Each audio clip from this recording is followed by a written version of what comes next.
कहते हैं कि 460 करोड़ वर्ष पहले प्रचंड धूल के बवंडर से हमारे सौर जगत का जन्म हुआ।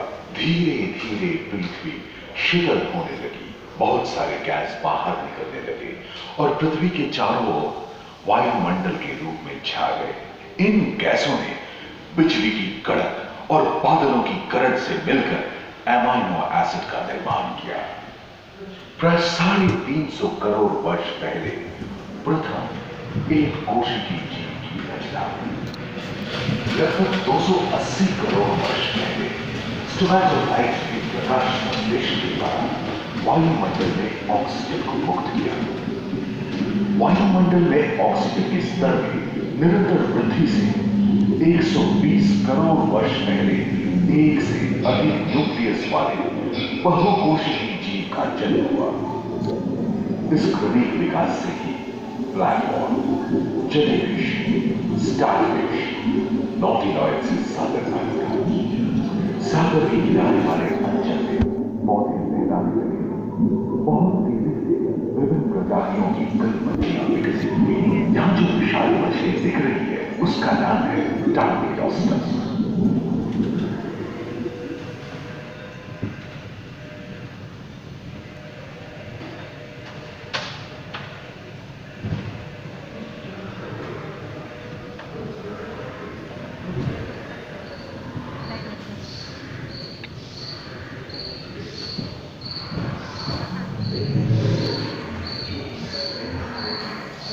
लगभग 35 करोड़ वर्ष पहले धरती पर पेड़ पौधों का जन्म हुआ, जो बढ़ते गए और घने जंगलों में बदल गए।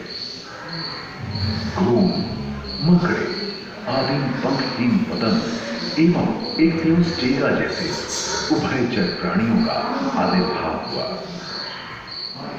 सरीसृप जैसे स्तनपायी डायमेट्रोडोन प्रकट हुए, जिसकी पीठ पर नौका के पाल की तरह एक अंग था, जो ताप को नियंत्रित रखने में मदद करता था।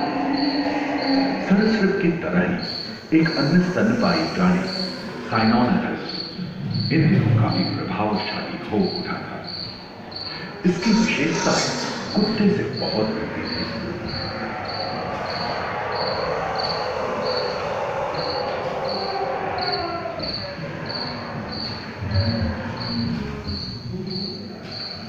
प्राय 1 मीटर तक पंख फैलाने में सक्षम दानव जैसा ड्रैगनफ्लाई, साथ ही दिलचस्पे, बीटल एवं बिच्छू पृथ्वी के चारों ओर फैल गए थे।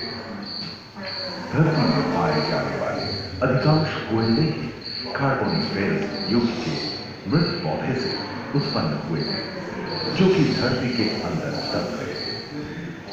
उन दिनों पृथ्वी के 1/3 हिस्से एकमात्र महादेश था, जिसे पैंजिया कहा जाता था। जलवायु गर्म रहती थी। भूभाग पर प्रागैतिहासिक सरीसृपों का ही शासन था, जिन्होंने शुष्क जलवायु के साथ खुद को ढाल लिया था।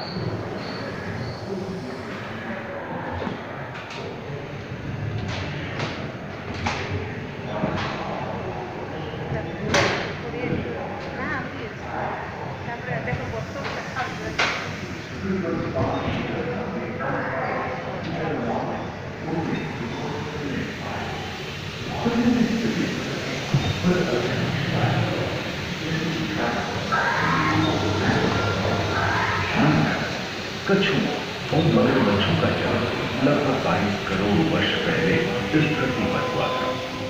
एवं प्रथम स्तनपायी जीव चूहे जैसे आकार का था। प्राचीन सरीसृप समाप्त होने लगे और उनकी जगह डायनासोर ने ले लिया था। ये घटना प्राय 20 करोड़ वर्ष पहले घटी थी। डायनासोर विभिन्न आकार एवं माप के थे और धरती के कोने कोने में फैल गए थे एवं जलवायु के अनुकूल खुद को ढाल दिया था। इनमें से कुछ तो गिलहरी की तरह हल्के फुल्के थे और कुछ 15 पूर्ण वयस्क हाथियों जितने भारी थे।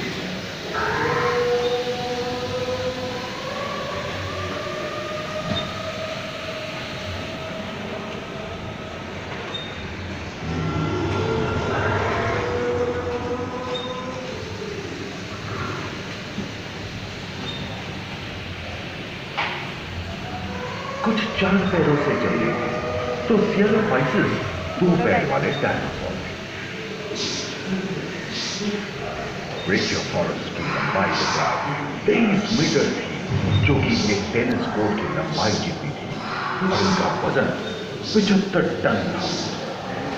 सिर्फ आकाश और सागर में ही छा गए थे। प्लियोसॉरस समुद्र में रहते थे। सबसे प्राचीन उड़ी सरीसृप यूनिमोर्फोडॉन हवा में होते थे। इसी दिन प्रथम पक्षी आर्टियोप्टेरॉप्स का उदय हुआ।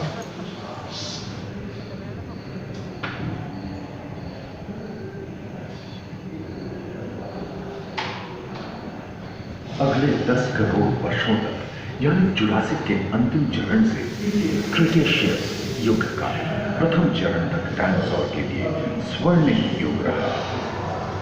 जलवायु में नमी की मौजूदगी से पृथ्वी पेड़ पौधों से भर उठी थी।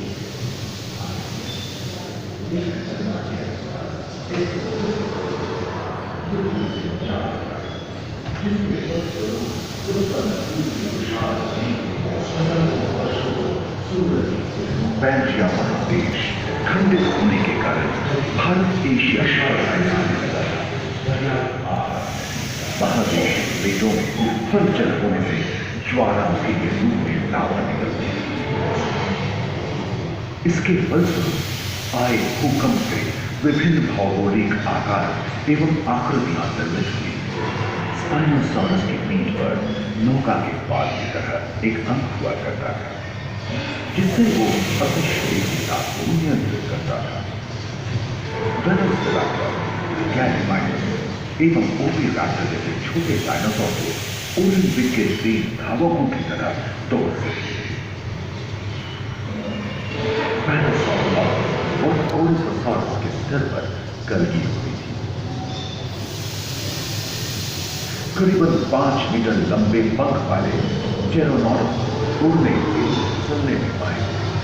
सुनने में विचित्र लगे, पर अधिकांश डायनासोर जैसे कि ट्राइसेराटॉप्स और एंकिलोसॉरस शाकाहारी थे।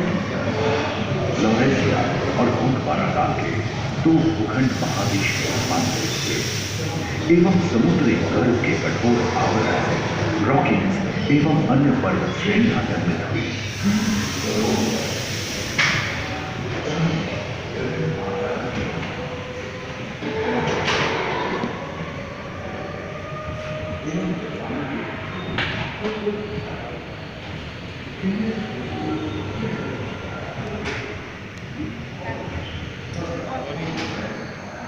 भूमध्य रेखा के पास आबवा में उष्णता बनी रही, परंतु नदियां सूखने लगी थी एवं जंगल कम होने लगे थे।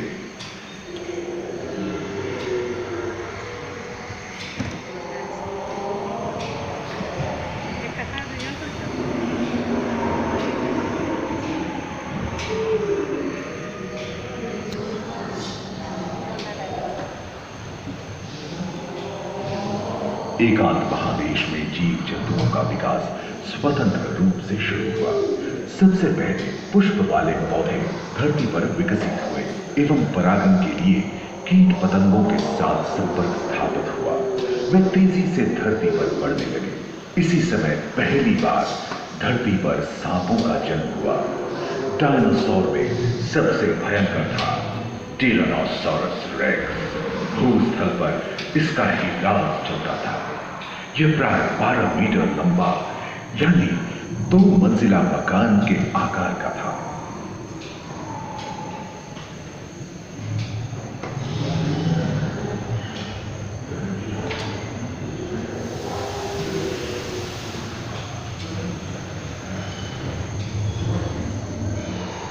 इनके हमले से बचने के लिए शाकाहारी एंकिलोसॉरस अपनी पूंछ के मुड़कर का इस्तेमाल करते थे। सभी डायनासोर प्राय 6.5 करोड़ वर्ष पहले ही विलुप्त हो चुके थे। आखिर क्यों? एक अनुमान के अनुसार एक बहुत बड़ी होलिका पृथ्वी से जा टकराई, जिसके फलस्वरूप उत्पन्न धूल के विशाल मेघ ने हजारों वर्षों तक सूरज की किरणों को धरती पर पहुंचने से रोक दिया। विशाल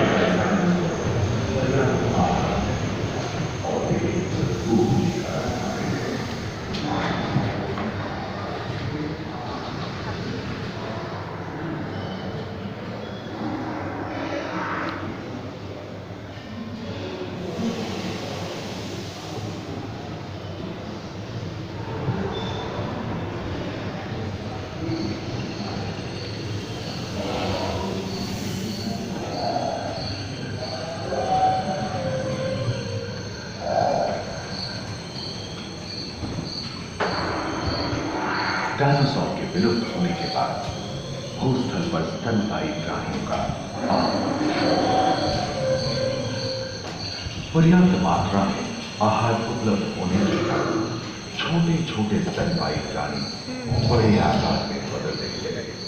इसी समय बड़े बड़े शाकाहारी एवं मांसाहारी स्तनपायी प्राणी धरती पर नजर आने लगे। विश्व के कई हिस्से जंगल से हरे हुए।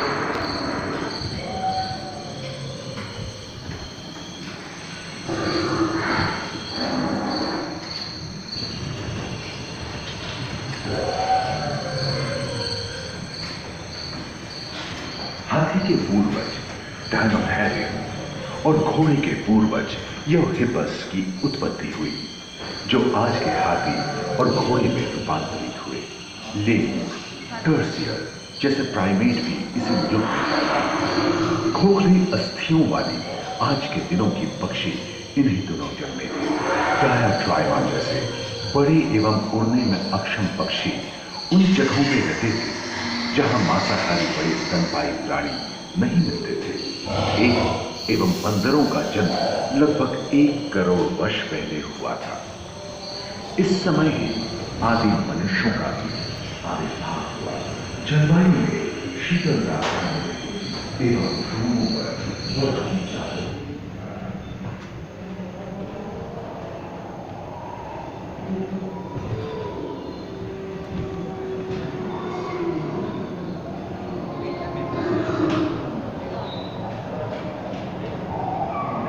पृथ्वी के लंबे इतिहास में झांके तो ऐसे कई मौके रहे हैं जब उत्तरी गोलार्ध के अधिकांश हिस्से बर्फ की चादरों से ढक गए थे, जो आइस एज के नाम से जाना जाता है। हम आज ऐसे ही एक आइस एज में रह रहे हैं जो 20 लाख वर्ष पहले शुरू हुआ था। रोंडा गेंडों, रोंडा स्तनपायी और कस्तूरिकाओं ने अपने शरीर के रोमों की सहायता से शीतल जलवायु के साथ तालमेल बैठा रखा। उष्णकंबल आकार के फूलों पर ग्लाइकोडोन जैसे विशाल आर्द्रलोही उनके मौजूद थे। सिंगल वाले बाल और विशाल सिंह वाले तीर जल में शांति से गुजर कर संभवतः सामने के दांत से मांस को चीरने फाड़ने में हुई अड़चन के कारण यह समय के साथ विलुप्त हो गए। वही दानव आकार के हिरण हिंसक जानवरों से बचने के लिए तेजी से नहीं भाग सकते थे। फलस्वरूप वे ओझल हो गए। इस समय से आधुनिक काल का क्रमिक विकास शुरू हुआ और विशाल का स्तनपायी प्राणी धीरे धीरे विलुप्त होने लगे।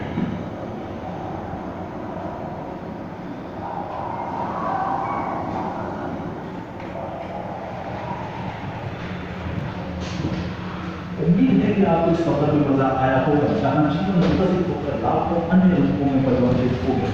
दूसरे फ्लोर पर ह्यूमन इवोल्यूशन पैनोरामा में मानव की यात्रा और विज्ञान और तकनीक तथा अत्याधुनिक तकनीक की भारतीय विरासत का भी इसी हॉल के पहले फ्लोर पर आनंद लें।